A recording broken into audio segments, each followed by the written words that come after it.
Hello दोस्तों, नमस्कार। स्वागत है आपका एसके जॉब एनालिसिस पर। आशा है आप सभी अच्छे होंगे और आपकी तैयारी भी बहुत अच्छी चल रही होगी। तो एसएससी सीजीएल का जो नोटिफिकेशन है वो रिलीज हो चुका है। एसएससी ने जो नोटिफिकेशन है 2024 सीजीएल का वो नोटिस जारी कर दिया है। कल ही नोटिफिकेशन आया है, फुल नोटिफिकेशन आ चुका है। पहले शॉर्ट नोटिफिकेशन आया था, अब डिटेल्ड नोटिफिकेशन आ चुका है। तो उसके बारे में बात करेंगे। एसएससी सीजीएल के लिए क्या पोस्ट रहेंगी और फीस क्या रहेगी, एज क्या रहेगी, एलिजिबिलिटी क्या रहेगी, और जो सारी पोस्ट है उसमें जैसे इनकम टैक्स इंस्पेक्टर वगैरह और कस्टम इंस्पेक्टर, इसमें सारी कितनी पोस्ट है उस सब चीज़ों के बारे में बात करेंगे। तो चलिए वीडियो में आगे बढ़ते हैं और देखते हैं नोटिफिकेशन की तरफ क्या क्या बताया गया है, और सारी चीज़ों के बारे में पॉइंट टू पॉइंट बात करेंगे। वीडियो में आगे बढ़ने से पहले आप चैनल को सब्सक्राइब कर लीजिए और वीडियो को लाइक शेयर कर दीजिए। तो चलिए देखते हैं। जो आपका फॉर्म फिल होंगे वो date of submission of online application 24/6/2024 से और 24/7/2024, यानी एक महीने को कुल आपके फॉर्म जो भरे जाएंगे 24 जून से 24 जुलाई तक। और इसकी लास्ट डेट होगी रिसिप्ट ऑफ ऑनलाइन एप्लीकेशन की 24/7 होगी। और last date of for making online fee payment, जो आप अगर आपने फॉर्म 24 जुलाई तक भर दिया तो आप फीस 25 जुलाई तक यहाँ पर काट पाएंगे। Date of window for application form correction including online payment, अगर आपके फॉर्म में कोई त्रुटि हो जाती है, गलती हो जाती है, तो उसको हम 10 अगस्त से लेकर 11 अगस्त के बीच में आप इसको करेक्ट कर पाएंगे, करेक्शन कर पाएंगे। और यहाँ पर देखते हैं टेंटेटिव शेड्यूल फॉर टीयर 1, और जो आपका एग्जाम होगा सीजीएल टीयर 1 का वो सितंबर अक्टूबर में होगा, और टीयर 2 होगा वो होगा दिसंबर 2024 में। और यहाँ पर देख लेते हैं पोस्ट के बारे में, डिटेल्स ऑफ द पोस्ट। और यहाँ पे आप देख सकते हैं जो पोस्ट रहेंगी वो रहेंगी पे लेवल्स। यहाँ पे अलग अलग पे लेवल की इसमें पोस्ट है। जो पे लेवल 7 की जो रहेगी उस पर जो मूल वेतन होगा 44,900 से 1,42,400 के बीच में होगा। तो यहाँ पे एएसओ असिस्टेंट सेक्शन ऑफिसर बोलते हैं। ग्रुप बी की पोस्ट है ये, 20 से 30 वर्ष लिमिट होनी चाहिए। और असिस्टेंट सेक्शन इंजीनियर के लिए इंटेलिजेंस ब्यूरो में है ये पोस्ट, असिस्टेंट ऑफिसर के लिए 18 से 30 वर्ष, असिस्टेंट ऑफिसर के लिए 20 से 30 वर्ष, असिस्टेंट ऑफिसर के लिए भी 20 से 30 वर्ष। और यहाँ पर आप सभी देख सकते हैं जैसे, और असिस्टेंट सेक्शन ऑफिसर ये भी ग्रुप बी पोस्ट है अदर, और 18-30 के लिए। अब यहाँ पर ये पोस्ट है एक income inspector of income tax CBDT, ये ग्रुप सी की पोस्ट है, 18 से 30 वर्ष है। और इंस्पेक्टर सेंट्रल एक्साइज यानी सीबीआईसी में 18 से 30 वर्ष की भी है, और इंस्पेक्टर एग्जामिनर है। और ये सारी पोस्टें देख सकते हैं आप, assistant enforcement officer, sub inspector, inspector post, inspector. और यहाँ पर इसकी एलिजिबिलिटी आप देख सकते हैं, एज क्या रहेगी इसमें लिखी है। और पे लेवल 6 में आती है जो पोस्ट वो हैं एएसओ और एग्जीक्यूटिव असिस्टेंट और रिसर्च असिस्टेंट, डिविजनल अकाउंटेंट यानी DA, sub inspector junior intelligence bureau, junior statistical officer. और पे लेवल 5 की हैं जो पोस्ट वो देख लेते हैं, ऑडिटर ये अलग अलग हैं डिपार्टमेंट में। अकाउंटेंट है, फिर अकाउंटेंट, जूनियर अकाउंटेंट है, और ये पे लेवल 5 की हैं। और पे लेवल 4 में देख लेते हैं postal assistant, sorting assistant, senior secretariat assistant, upper division clerk, senior administrative assistant, tax assistant CBIC, sub inspector central bureau of narcotics, ministry of finance. ये सारी ग्रुप सी की पोस्टें हैं। तो चलिए और इसमें देखते हैं आगे नोटिफिकेशन में सारी चीज़ों के बारे में बात करेंगे। और आगे बढ़ के देखते हैं कि यहाँ पर ये एज लिमिट बताई गई है, तो वो मैंने आपको बता दी है किस पोस्ट के लिए कितनी है, आप उसमें वहाँ पे आप देख लीजिए। और ज़्यादा डिटेल नोटिफिकेशन अगर आप देखना चाहते हैं तो इसको मैं टेलीग्राम में शेयर कर दूंगा। टेलीग्राम का लिंक मैं आपको डिस्क्रिप्शन में दे दूँगा, वहाँ से आप टेलीग्राम ज्वाइन कर सकते हैं। और यहाँ पर एज रिलैक्सेशन के बारे में बताया गया है कि जो SC/ST होंगे उन्हें 5 वर्ष की छूट मिलेगी एज में, और OBC के लिए 3 वर्ष की, और PWBD अनरिजर्व्ड के लिए 10 साल। और यहाँ पर कैटेगरी वाइज अलग अलग है। तो चलिए आगे देखते हैं और नोटिफिकेशन में क्या क्या बताया गया है सभी चीज़ों के बारे में बात करेंगे।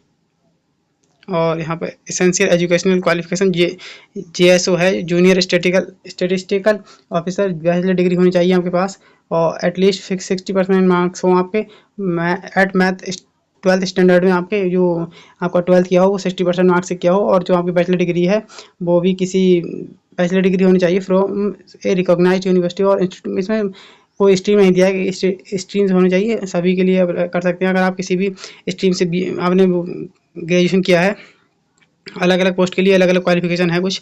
फिलहाल आपके पास बैचलर डिग्री होनी चाहिए यानी ग्रेजुएशन होना चाहिए, तो आप इसके लिए फॉर्म फिल कर पाएंगे। और बाकी वहाँ पोस्ट वाइज देख लीजिए कि इसमें के एलिजिबिलिटी सबकी पोस्ट की वाइज क्या है।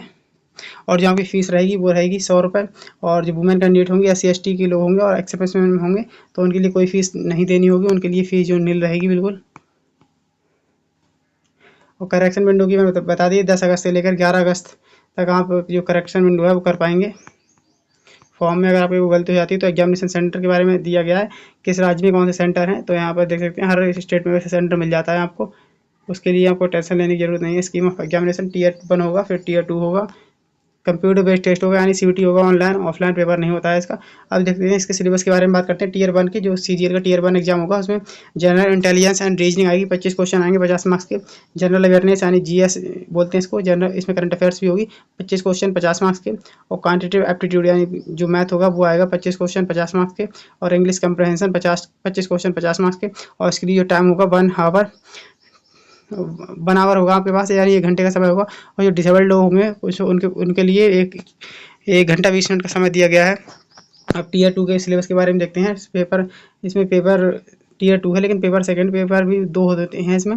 तो उसमें देखते हैं सेक्शन 1 में मॉड्यूल मैथमेटिकल एबिलिटीज़ 30 क्वेश्चन होंगे आपको, मैक्सिमम मार्क्स आपको 60 मिलेंगे। और जो मॉड्यूल रीजनिंग है, जनरल इंटेलिजेंस रीजनिंग होगी, वो 30 क्वेश्चन उसके नंबर होंगे क्वेश्चंस। और कुल मिलाकर जो क्वेश्चन सारे हो जो इसमें मार्क्स मिलेंगे वो मिलेंगे आपको 180। और आगे देखते हैं जो सेक्शन टोटल 60, और यहाँ पर सेक्शन सेकंड में देखते हैं इंग्लिश होगा 45 क्वेश्चन, और जनरल अवेयरनेस के 45 क्वेश्चन होंगे। और सेक्शन थर्ड में देखते हैं कंप्यूटर नॉलेज मॉड्यूल होगा, 20 क्वेश्चन होंगे सेक्शन थर्ड में। आपको 1 डाटा एंट्री टास्क देना होगा कोई, ये data entry speed test module है। और पेपर सेकंड में स्टैटिक्स, ये 100 क्वेश्चन आएंगे। और सेक्शन यहाँ पर आप सिलेबस देख सकते हैं, सिलेबस मैंने बता दिया है। और अब आगे देखते हैं कि और ज़्यादा डिटेल के लिए आप नोटिफिकेशन पढ़ सकते हैं। नोटिफिकेशन मैं आपको टेलीग्राम में प्रोवाइड करा दूँगा, उसके लिए मैंने आपको बता चुका हूँ। तो चलिए देख लेते हैं। और इसमें जो एज है वो भी मैंने बता दी है लगभग। और इसमें जो आप फॉर्म भरेंगे उसके लिए क्या होना चाहिए, Aadhaar card, voter I D card, DL होना चाहिए, पैन कार्ड, पासपोर्ट, ये सारी चीज़ें आपके ID के रूप में चल जाएंगी। उसके बाद सारी चीज़ें होने के बाद अगर आप कर लें तो आपका DV होगा। और ये पोस्ट के बारे में बताया गया। फिजिकल टेस्ट इन पोस्ट के लिए फिजिकल भी होगा। Inspector CBIC examiner, inspector preventive officer CBIC, inspector CBN ministry of finance, sub inspector junior intelligence officer in NCB, sub inspector CBI, sub inspector NIE, इन सब में आपको फिजिकल भी देना होगा अगर आप इन पोस्ट के लिए सिलेक्ट होते हैं। और देख लेते हैं यहाँ पर क्या हमारे काम का है, जो हमारे काम का है वही देखेंगे। टाइप ऑफ माल प्रैक्टिस, चलिए ये हमारे काम का नहीं है। तो चलिए दोस्तों, जो जानकारी देनी थी वो मैंने आपको जानकारी दे दी, बाकी इसमें कुछ भी खास नहीं। और जो भी अगर आपके डाउट कोई रह गए हो तो आप कमेंट कर सकते हैं, डाउट के माध्यम से आप डाउट अगर आपको आओ तो कमेंट के माध्यम से आप कमेंट कर सकते हैं। मैं आपको रिप्लाई कर दूंगा कमेंट में, या फिर वीडियो बनाकर आपको बता दूंगा अगर कोई आपका डाउट है तो। और बाकी आई होप आपको सब सारी चीज़ें समझ आ गई होंगी, क्या क्या करना है आपको, कैसे कैसे फॉर्म फिल करना है, कितनी फीस है, एज क्या है, सारी चीज़ों के बारे में मैंने बता दिया है। ऐसी वीडियोज़ के लिए आप चैनल को सब्सक्राइब कर लीजिए, वीडियो को लाइक शेयर कर दीजिए। धन्यवाद। जय हिंद, जय भारत।